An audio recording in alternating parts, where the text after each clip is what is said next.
सिद्धार्थ, मुझे ये बताइए कि इससे पहले कि हम यहाँ पर आएँ और आपके आर्टिकल के उन दिलचस्प पहलुओं पर हम रोशनी डालें जो आपने लिखा है कि भारत को किस तरह से सबक लेना चाहिए कि अगर हम वर्ल्ड पावर बनना चाहते हैं खासकर, तो क्या सिर्फ हिंदू नेशनलिज्म का झंडा आगे लेकर बनेंगे या फिर डाइवर्सिटी, प्लूरलिज्म, मल्टीकल्चरलिज्म, इस तरह की जो ये बहुत ही मैं कहूँगी कि लिबरल वर्ल्ड की वैल्यूज़ हैं, उस तरह के एक एक दुनिया के नेता के तौर पे भारत को हम देखना चाहेंगे। इससे पहले मुझे बताइए कि क्या ये माना जाए, क्योंकि आपका आपका जो तजुर्बा रहा इंग्लैंड में रहने का, वहाँ एक स्टूडेंट के तौर पर, उसके बाद भी आप लगातार जाते रहे।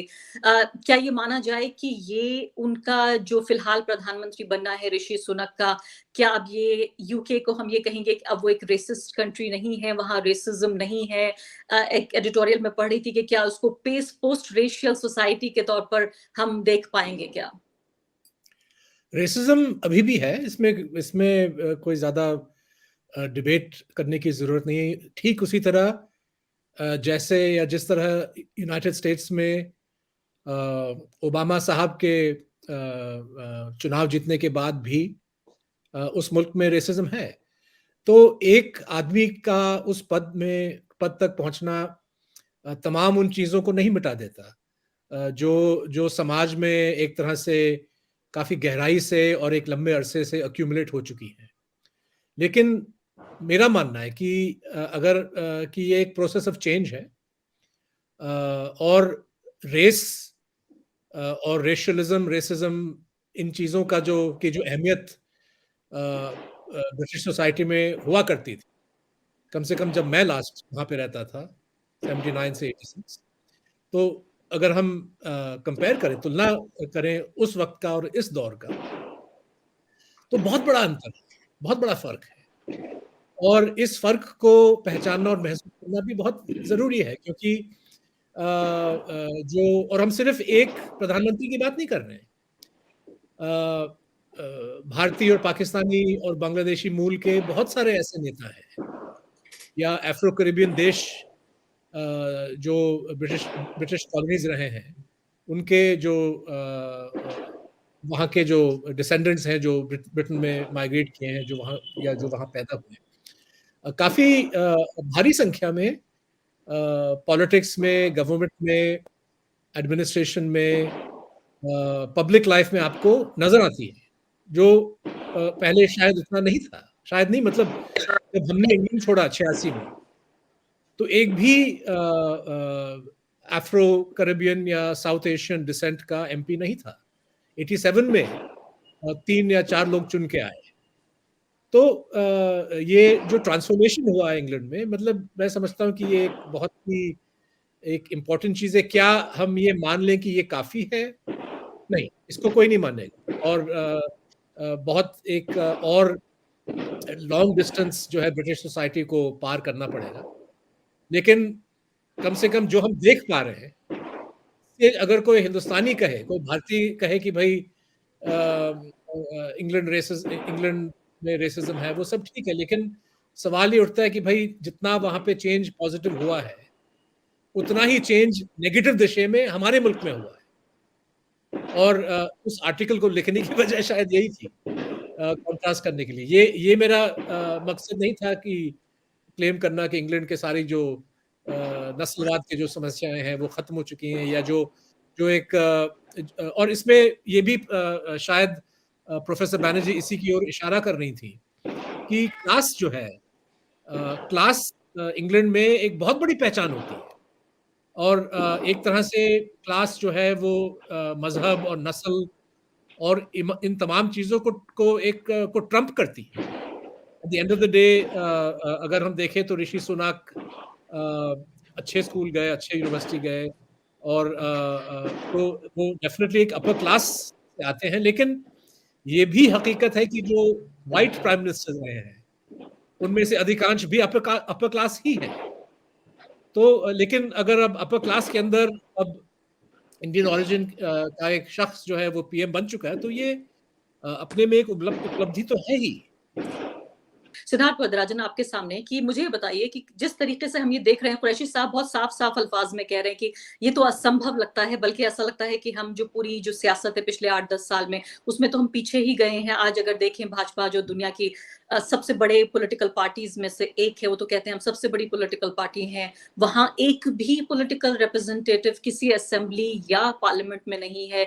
मिनिस्टर्स तो दूर की बात है, अभी देखिए कि ये भी इतिहास रचा जा रहा है कि माइनॉरिटी अफेयर्स मिनिस्टर भी एक माइनॉरिटी कम्युनिटी से आने वाला व्यक्ति नहीं है। ये बिल्कुल ऐसे हुआ कि child and women and child development ministry में आप किसी मर्द को किसी पुरुष को उस ओहदे पे बिठा दें, लेकिन इस पर चर्चा भी नहीं हो रही है क्योंकि कोई उम्मीद ही नहीं है। तो ऐसे में जब आपने लिखा है कि भारत को सीखना होगा, लेकिन साथ साथ मैं ये भी कह रही हूँ कि उस ट्वीट पे जिस तरह से कई हजार लोगों ने 15-20 हजार लोगों ने जो रिएक्शन दिया, अगर उसको कोई एक सैंपल मान लें हम, तो लोग कह रहे थे कि नहीं देखिए हम तो ऐसा कर चुके हैं, हम तो इतने बुरे नहीं है। नहीं, कहाँ कर चुके हैं? क्योंकि कि ये हम कहना कि राष्ट्रपति बना चुके हैं 2-2 बार, नहीं, हम देखिए मनमोहन सिंह देखिए को। ये हर कोई जानता है कि जिस किस्म की हुकूमत है हिंदुस्तान में, सत्ता तो प्रधानमंत्री के हाथ में रहता है। सारे फैसले लेने का और सरकार चलाने का जो अधिकार है, ताकत है, वो प्रधानमंत्री के हाथ में होता है। तो ये कहना कि एक सिंबॉलिक जो एक हालांकि हालांकि राष्ट्रपति हेड ऑफ स्टेट हैं, बहुत मैं समझता हूँ कि एक रिस्पेक्टेड पोस्ट है, और ऑर्डर ऑफ प्रेसिडेंस में बेशक नंबर 1 पे है, लेकिन हकीकत यह है कि पावर तो प्रधानमंत्री के हाथ में है। तो एक सिंबॉलिक ओहदे को कंपेयर करना पीएम के साथ और ये कहना कि भाई अब्दुल कलाम रह चुके हैं या जाकिर हुसैन रह चुके हैं, या मतलब ये तो एक मीनिंगलेस कंपैरिजन है। और लेकिन कहा ये भी सवाल, जा रहा है कि अगर अब्दुल कलाम जैसे लोग या आरिफ मोहम्मद खान जैसे लोग अगर कंटेस्ट करते हैं, उन्हें कांग्रेस पार्टी या कोई बड़ी पार्टी प्रधानमंत्री के पद के तौर पर उनको एक कैंडिडेट के तौर पर ऑफर करती है, तो इसमें बड़ी तादाद में जो भारत का हिंदू वोटर है वो उनके लिए वोट करेगा। यानी एक खास तरह का मुसलमान अगर आता है तो उसमें कोई परहेज नहीं है। देखिए मैं इसमें नहीं पढ़ रहा हूँ कि किस किस्म का मुसलमान जो है एक्सेप्टेबल होगा या नहीं होगा। मैं सवाल उठा रहा हूँ कि जिस तरह से मुसलमानों को पॉलिटिकल सिस्टम में दरकिनार करने की कोशिश की गई है, मैं बात कर रहा हूं उन तकरीरों की। कुरैशी साहब ने हिंट किया कि इंग्लैंड में जब ऋषि सुनक कैंपेन कर रहे थे और उनके खिलाफ जो है, स्पेशली द फर्स्ट कैंपेन, मतलब when he was trying to replace Boris Johnson, हमने तो नहीं सुना कि किसी ने इस बात को उठाया कि वो पंजाबी मूल के हैं या हिंदू धर्म के हैं या केन्या, उनके पेरेंट्स जो हैं वो कीनिया के बाशिंदे हैं। इस किस्म के बयानात जो हैं हमने नहीं सुना, नहीं देखा। लेकिन हमारे यहाँ अफसोस की बात है कि प्रधानमंत्री तक, मतलब प्रधानमंत्री लेवल का एक जो है लीडर, इन चीजों, मतलब कि मजहब के इश्यूज को उठा देते हैं कैंपेन में। जैसे कि 2019 के कैंपेन में मोदी साहब ने खुद कहा, राहुल गांधी के खिलाफ बयान देते हुए, शायद नांदेड़ में इलेक्शन रैली थी, और बड़े एक व्यंग्यात्मक तरीके से उन्होंने कहा कि राहुल गांधी ने तो माइक्रोस्कोप लेके उस जगह को चुनी हिंदुस्तान में जहां पे माइनॉरिटी मेजॉरिटी में है। तो अगर देश का प्रधानमंत्री हिंदुस्तान के मुसलमान मतदाताओं का मजाक उड़ा रहे हैं और ये सजेस्ट कर रहे हैं कि वो कहीं ना कहीं उनकी लेजिटिमेसी नहीं है, अगर मतदाता जो मुसलमान है उसको जो है आप कहीं न कहीं कम दिखाने की कोशिश कर रहे हैं, तो एक मुसलमान उम्मीदवार की क्या अहमियत है उनकी नजरों में। और ऐसे बहुत सारे, मतलब ये तो एक बयान था मोदी साहब का, लेकिन योगी आदित्यनाथ के तकरीरें आप देख लीजिए अलग अलग चुनावों में, और भी जो बीजेपी के जो नेता हैं, तो जो systematic polarisation, the use of religion to marginalise, मतलब कि जमीन आसमान का फर्क। हम सिर्फ एक या दो कैंडिडेट्स की बात नहीं कर रहे हैं कि आरिफ मोहम्मद खान साहब हैं या कलाम साहब हैं या कोई और है, या मनमोहन सिंह जो सिख हैं वो प्रधानमंत्री बन गए। मैं एक सियासी अप्रोच की बात कर रहा हूं जहां पे एक सिलसिलेवार तरीके से मुसलमानों को दरकिनार करने की कोशिश की जा रही है, मुसलमानों को पब्लिक और पॉलिटिकल लाइफ से मिटाने और हटाने की कोशिश की जा रही है, और मतलब एक मुस्लिम विरोधी घृणा को पैदा करने की कोशिश की जा रही है, ताकि एक वोट बैंक जो मजबूत और मजबूत और जो है वो उसको स्ट्रेंथन करने का जो पॉलिटिक्स है बीजेपी का, उसको आगे बढ़ाया जाए। सवाल यही तो, मतलब ये तमाम सवाल जो हैं इन पे हमको गौर फरमाना चाहिए। सिर्फ ये नहीं कि भाई एक या दो मुसलमान क्या वो उम्मीदवार बन सकते हैं, या ऐसे कोई प्रेसिडेंट बन चुका है, या कहीं पे आपको गवर्नर है, कहीं पे आपको सीएम है?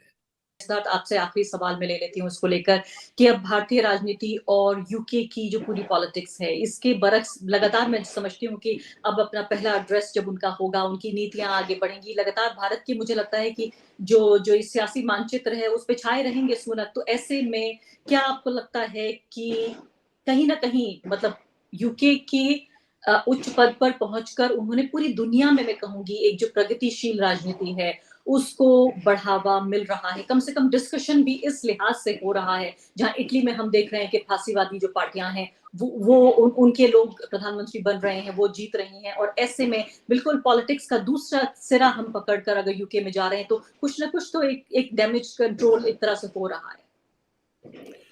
मतलब सुनक का उस पद तक पहुंचना, मुझे लगता है कि ब्रिटेन की जो विविधता है, जो डाइवर्सिटी है, उसको किस तरह से उन्होंने एम्ब्रेस किया है, स्वीकार किया है, उसको उसको एक्नॉलेज किया, उसको आगे बढ़ाया है, ये अपने में एक बहुत अच्छा मिसाल है। क्योंकि डाइवर्सिटी से मुल्क मजबूत होता है, कमजोर नहीं होता। और जितना आप डाइवर्सिटी को रिकग्नाइज करेंगे और अलग अलग जो है लोगों को पूरी तरह से अपॉर्चुनिटीज देंगे, तो जाहिर है कि समाज आपका आगे बढ़ेगा। हिंदुस्तान में बहुत आसान है कि हम सुनक साहब की उपलब्धियां को देख के अपने आप को बड़े मतलब बहुत खुश महसूस करें कि भाई एक इंडियन वहां तक पहुंच गया, वो ठीक है। लेकिन वो है ब्रिटानिया के प्रधानमंत्री, और वो उनका चयन जो है या उनका सिलेक्शन जैसा भी है, वो ब्रिटिश सोसाइटी की वजह से हुआ है। और मुझे लगता है कि लेसन जो हिंदुस्तान में हमको सीखना चाहिए वो यही है कि भाई हमने कहाँ अपने सोसाइटी में जो डाइवर्सिटी हमने कहाँ हमने उसको क्यों छोड़ दिया, हमने इसको क्यों जो है दरकिनार कर दिया, हम क्यों अपने समाज को की ध्रुवीकरण जो है तेजी से आगे बढ़ा रहे हैं।